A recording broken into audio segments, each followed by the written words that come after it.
Ada sebuah komen yang membuat saya berpikir dari video dan tulisan beberapa hari yang lalu. Kalimatnya adalah, mengapa Anda menyerang pejabat yang tidak pernah menyerang Anda? Apa salahnya kerjasama dengan Tiongkok? Kenapa Anda sebut negara Tiongkok dengan tambahan komunis? Dan kalimat berikutnya dia menceramai saya akan ketidakfairan saya menyerang pejabat tersebut yang terbukti membantu ekonomi negara dengan membawa banyak investasi Tiongkok ke Indonesia. Oke, saya lupa bahwa di dalam pemrograman seseorang tokoh yang akan bermain di skala nasional jauh sebelum menjabat secara nasional sejak tahun 2010-2011 sudah dibangun narasi tentang siapa calon Satria Piningit dengan jutaan informasi dengan ribuan buzzer di seluruh sosial media. Lalu saya lupa juga bahwa mindset penduduk hingga saat ini sudah menjadi sebuah image mulia pada sang Piningit. Jadi ada jutaan manusia yang kalau saya mengkritik beberapa pejabat seakan mengkritik pemimpinnya yang orang mulia tersebut, dan ini tidak boleh. Mereka marah ke saya.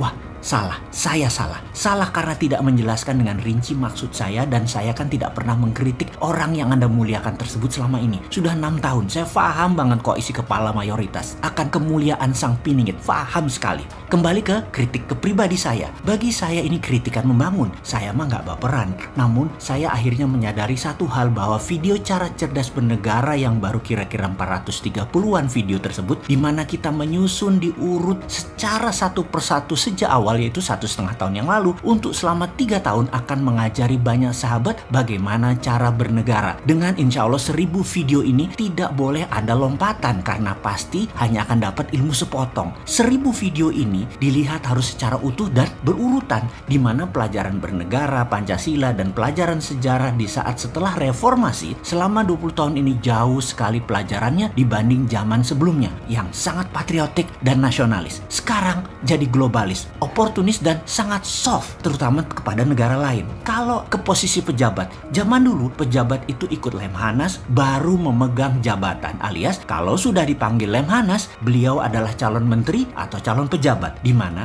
banyak yang ikut Lemhanas namun nantinya belum tentu jadi pejabat atau menteri. Namun 9 bulan membentuk wacana baru dalam pikiran mereka yang sangat bela negara. 9 bulan digodok pagi siang malam untuk memahami konstitusi, undang-undang 45, Pancasila, dan apa itu nation. Negara atau nation punya bentuk beda-beda, di mana mungkin di dunia saat ini 190 negara, semuanya unik dan berbeda. Kita tidak bisa samakan Indonesia dengan Malaysia misalnya, dengan Vietnam, dengan Tiongkok, dengan Hong Kong, semua berbeda. Beda sejarah terbentuknya sebuah negara, beda pengelolaannya, dan beda nation interestnya. Karena itu, dalam 15 tahun terakhir, sering kaget-kaget karena banyak pejabat yang tidak paham isi Lemhanas, namun buat kebijakan yaitu bercirikan tidak pro rakyat. Malu rasanya melihat pejabat tidak paham bernegara tapi menjadi pejabat. Mentang-mentang misalnya mantan TNI, maaf nih ya, apa harus terus beliau itu dinyatakan paham bernegara? Belum tentu. Mentang-mentang lama jadi menteri lalu dia mengerti bernegara, ya nggak sesederhana itu. Mentang-mentang pengusaha sukses lalu ngerti bernegara, lebih belum tentu lagi. Apalagi orang-orang ini mau jadi presiden di 2024 lagi. Mereka tersebut apa mungkin layak jadi presiden gitu ya? Oke, kita lanjut. Sebagai orang lama di sebuah lembaga yang punya nomenklatur adalah melindungi segenap tumpah darah Indonesia, maka di ranah departemen ini saya sering urut dada kalau lihat pejabat buat keputusan atau kebijakan yang lucu. Ketika diingatkan kepada mereka bertanya balik, oh gitu ya? Atau saya tidak tahu tuh. Karena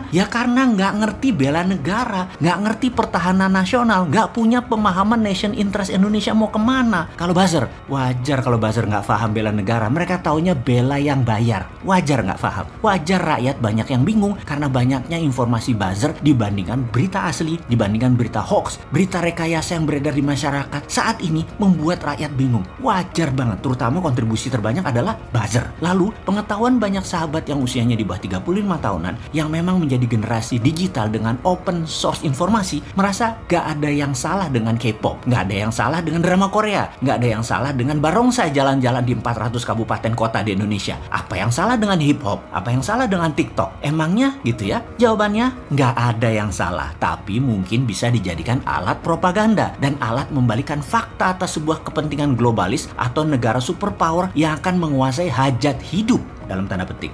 Karena sudah terbiasanya dengan informasi terbuka, maka ketika mengatakan ini bisa jadi ancaman, sering kita yang mendapat komentar balik. Lebay lu, terlalu patriotik lu, pejabat sekarang juga bela rakyat. Emangnya mereka nggak paham? Semua tidak salah, namun apapun itu harus untuk kepentingan rakyat. Dan kita bisa buktikan banyak kebijakan bernegara saat ini harus dipertanyakan bela negaranya. Di sini juga saya menyadari satu hal, ternyata video dan tulisan yang 430-an tersebut tidak diikuti secara urutan. Juga ketika kita mengambil contoh negara lain, yang difokuskan bukan contohnya tapi kasusnya. Misalnya begini, kita memilih Trump sebagai model orang yang patriotis. Nah, like and dislike muncul, yang dibahas Trumpnya, padahal Trump hanya contoh. Ini jadi bingung, mau ngajari pakai contoh tapi fokusnya malah di orangnya, bukan di kebijakannya. Padahal maksud contohnya itu adalah kebijakannya tadi. Namun kaum muda yang tidak senang dengan pelajaran ini, yang sangat memuja yang maha mulia tersebut, sering lompat mengambil kesimpulan di akhir. Ya, otak anak generasi digital memang begitu. Jadi bagaimana ya? Apa saya harus kasih contoh Upin Ipin? Ya nggak banget deh. Tapi memang itulah masalah terbesar dari sahabat muda yang memang tidak terbiasa baca buku tebal-tebal, berbahasa bukan bahasa ibu lagi, alias bahasa asing. Jangan harap buku tersebut walaupun baru dengan tema geopolitik, geoekonomi, geostrategi dibaca. Saat ini belas nggak pernah baca. Buku bisnis terbaru aja yang mereka butuhkan nggak baca, apalagi buku bernegara. Mana tahu Cina punya private army yang melindungi usaha mereka cross border di antar negara, di banyak negara, yang mana ini menjadi agent atau spy di negara kita tercinta. Dan sudah masuk ribuan orang kali, mana ada yang tahu. Walaupun bukunya beredar banyak dan mengingatkan hal itu, mana ada yang tahu ASEAN Waters adalah dunia maritim Asia yang selalu jadi incaran Tiongkok untuk dikuasai. Di mana wilayah yang terpenting itu adalah maritim Nusantara. Namun malah pejabat nasional membuka tangan lebar buat Tiongkok tanpa Indonesia untung 1 sen pun pada saat mereka menggunakan wilayah maritim Nusantara. Bahkan buku terbaru yang dipakai landasan tim Trump berargumen untuk usaha mereka memenangkan Pilpres 2020 ini boro-boro tahu dan dibaca. Buku yang selama 2 minggu ini menjadi teman di samping meja saya yang mengajari betapa nakalnya Trump, malah dianggap kita gak terima Trump kalah. Gitu banget ya mikirnya. Trump kalah, iya, tapi boleh dong dia fight. Kita membuat catatan yang penting tentang fightnya agar jadi contoh perjuangan patriotik lawan globalis tak akan pernah berakhir. Lalu dengan referensi 2 buku per bulan selama belasan tahun saya baca dan tim kita baca, diskusi, ikuti seminar, berbagai FGD kenegaraan, emangnya 1000 video yang akan dibuat tanpa referensi seperti otaknya para buzzer yang pembela pejabat? Yang enggak lah. Jadi singkat cerita, akan ada 1000 video tersebut adalah kontribusi populer cara cerdas bernegara agar sahabat milenial, terutama yang nanti Anda 2024 ke atas berkuasa, jangan lakukan seperti pejabat sebelum Anda. Sangat tidak punya nation interest dan strategi survival of the nationnya sangat lemah. Anda sahabat pasti bukan pengejar rente atau ahli hutang. Anda pasti lebih baik buat kebijakannya nanti. Pasti pro rakyat, pasti pro sumber daya alam Indonesia dikelola putra bangsa Indonesia, bukan dikelola asing. Lalu mengenai cara Sontoloyo yang sering bikin telinga panas, agak nyindir, agak nyinyir, nakal, ngeledek, itu hanya gaya bahasa cynical dan anger. Karena pakai bahasa santun sudah tahun 2009